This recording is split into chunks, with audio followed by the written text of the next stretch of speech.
The heavy iron mallet bites into the weathered timber with a bone-jarring thud, a sound that vibrates through the misty valley like a final judgment. Jame swings again, his corded muscles coiling and snapping under the salt-stained polo shirt, his jaw set in a line of granite determination.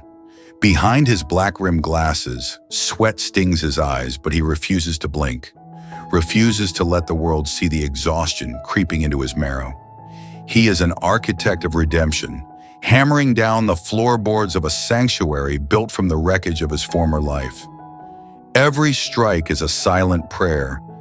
Every splinter that pierces his palm is a visceral reminder of the price of his choice. He drops the mallet, his chest heaving as he grabs a heavy sack of cement, the rough burlap scraping against his raw skin as he heaves it onto his trembling shoulder. Diep stands on the porch, the white fabric of her lotus collar shirt glowing like a beacon of hope against the darkening wood of the shack.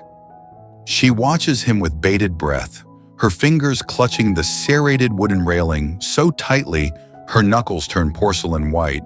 She wants to run to him, to wipe the grime from his brow, but she knows Jame needs this grueling labor.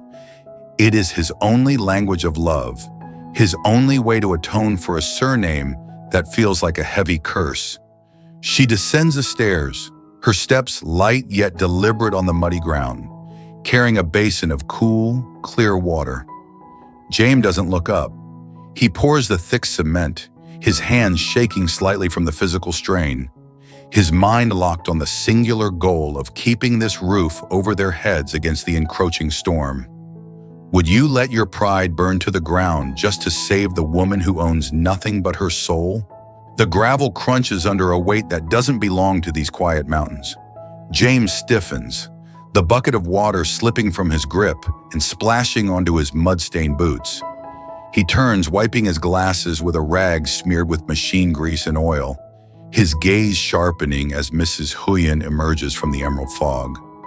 She looks like a ghost from a glass tower, her elegant attire strikingly out of place in this world of grit and harsh sunlight. But in her hand, she doesn't hold a checkbook. She clutches a tattered yellow envelope as if it were the only anchor keeping her soul from drifting away into the abyss.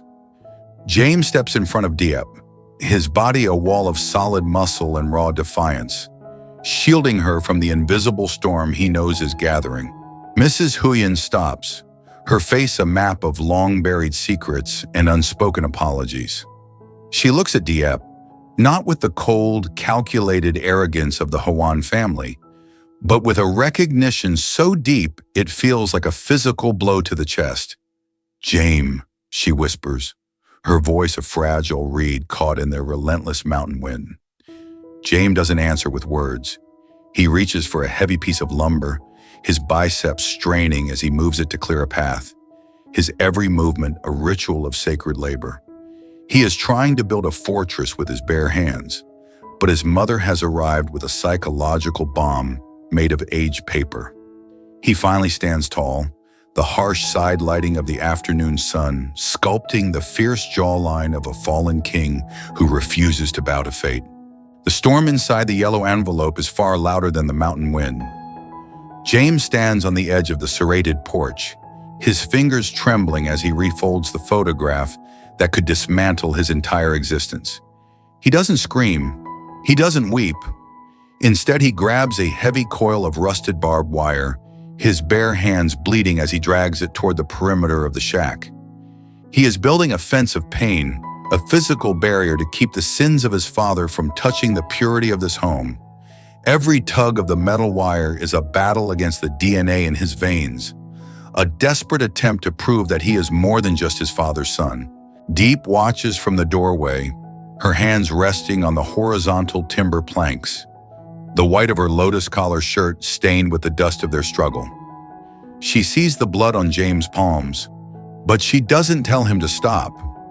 She knows that for a man like Jame, silence is a cage and labor is the only key.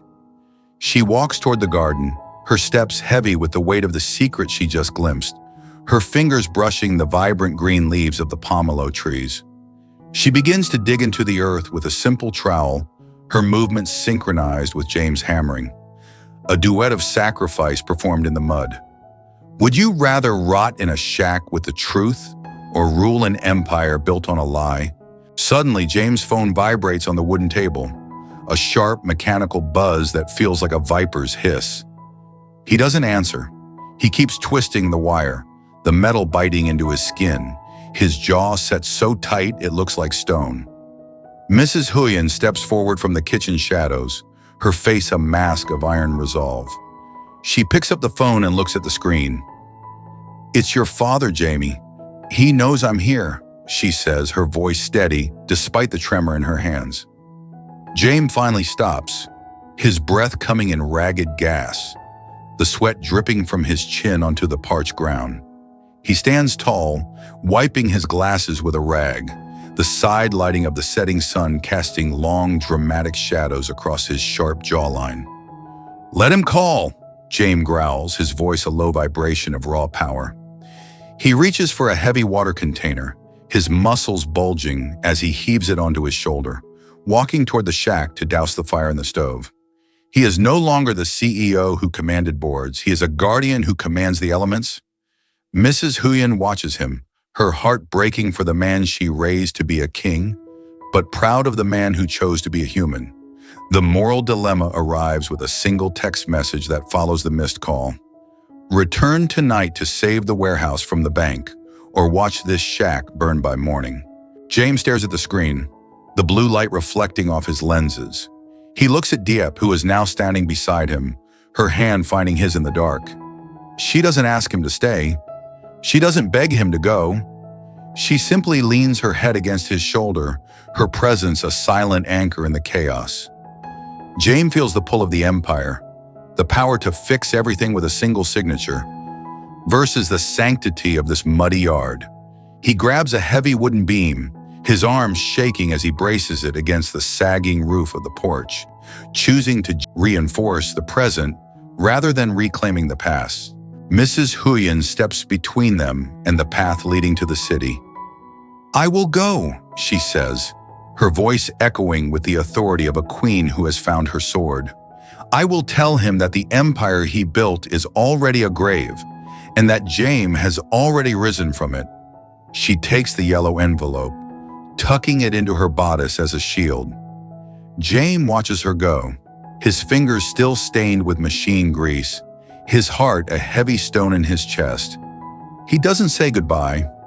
He simply returns to the garden, kneeling in the dirt to plant a new row of seeds under the rising moon. Night falls over the shack, the horizontal timber planks silver in the moonlight. Jame and Diep sit together on the porch, their hands intertwined, the silence between them filled with the sacred labor of survival. They think the battle is over, that the truth has been spoken. But then, from the emerald darkness of the valley, a low artificial hum begins to rise. A single red light blinks in the distance, approaching their sanctuary with a mechanical coldness. James stands up, his glasses catching the sinister glow, his mallet gripped tight in his hand. The protector is ready, but the enemy is no longer human. He takes the envelope, the aged parchment feeling like coarse sandpaper against his calloused fingers. He tears the edge, a sound as sharp as a dry bone snapping in the silence of the orchard. Inside lies a photograph from 1996, the edges yellowed by time and bitter regret. It shows a younger Mr. Han, his eyes filled with a predatory hunger, standing next to a woman whose smile is a haunting mirror image of Diep's. James' breath hitches in his throat. He feels the very ground tilt beneath his feet. He grabs the mallet again, swinging it into a pile of stone with a sudden, violent energy, trying to shatter the revelation before it has the chance to shatter his world. Diep moves closer, her hand reaching out to touch the envelope, but she stops when she sees the terrifying intensity in James' eyes. Mrs. Huyen steps toward them, the golden hour sunlight catching the shimmering catchlight in her eyes, the spark of a mother who has finally chosen truth over comfort. "I've been your father's shield for 30 years, Jame," she says, her voice gaining a steel-like resonance that defies her frail frame. But today, I am yours. Jame doesn't look at her. He is busy kneeling in the dirt, cleaning the thick mud from Diep's shoes with his own hands, an act of noble poverty that defines his absolute devotion. He looks up at the shack, the horizontal timber planks glowing in the sun, the serrated railings standing as a testament to his grit. He knows now that the blood in his veins might be a poison, but the sweat on his brow is pure. He stands up, his hand finding Diep's, their fingers interlocking with a grip that says never let go. Mrs. Huyen watches them, her hands trembling as she realizes that the cold CEO she raised is gone, replaced by a man who understands that a home is not built of bricks, but of the sacred labor of those who dare to love in the dark. The wind sighs through the pomelo blossoms, carrying the scent of a storm that is no longer coming. It is already here. Giữa lao động khắc nghiệt nơi căn nhà gỗ, Jame chọn chuộc lỗi bằng đôi tay thay vì quyền lực, cố xây nên pháo đài bình yên cho Diệp trước lối sống bóng tối quá khứ.